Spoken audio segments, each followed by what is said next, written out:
Yo, what's up guys? Welcome to my channel again. Today, kunin natin yung pinagawa nating bike frame kay Sir Ave Maldea. Let's go! Alright guys, dito biyahe na tayo papunta kay Sir Ave Maldea.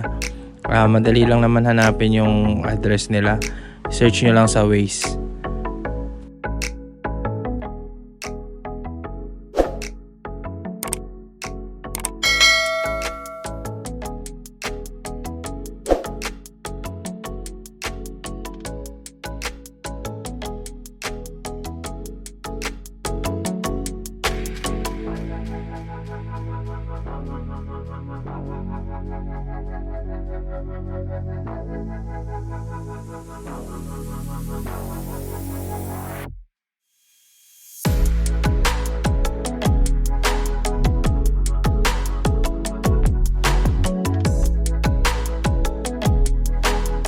So ayun guys, dito nakuha na natin yung fixed gear frame natin. Nagpa-picture lang tayo sa The Legend, Mr. Avelino Maldea, the Man of Steel.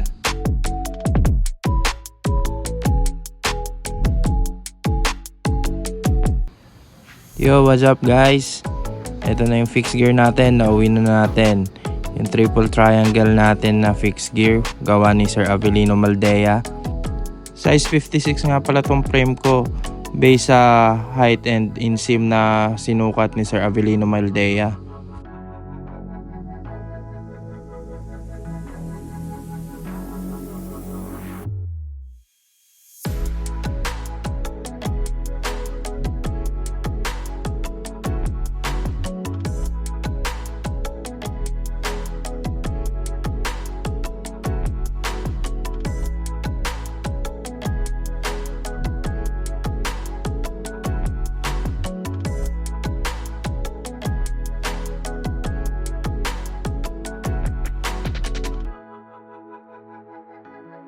Alright guys, start natin sa head tube.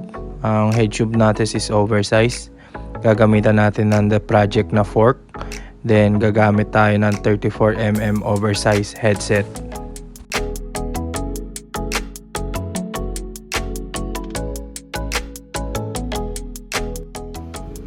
Ito naman yung seat tube natin. Gagamitan naman natin to ng 27.2 na seat post.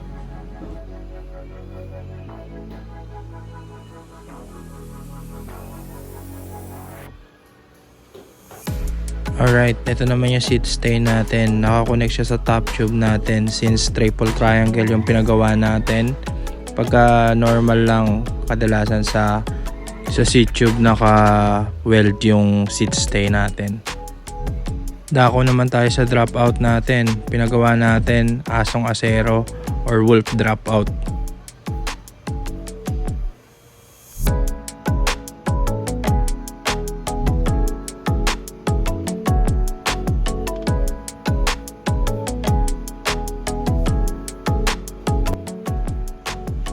Ito naman yung bottom bracket natin. This one, ano siya, English thread.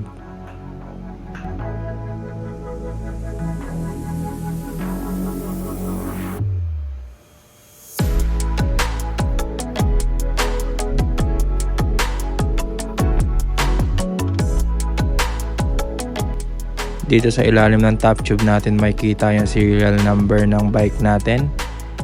Dito din natin may identify kung pang ilan na siya sa nagawa ni Sir Ave Maldea.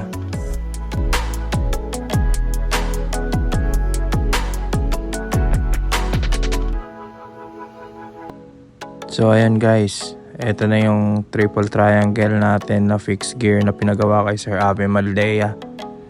Hope you like it guys. Please kindly consider na mag-subscribe sa channel natin para makanood kayo ng mga ganitong klaseng video. Next natin na video, pipinturahan na natin tong pinagawa nating fixed gear.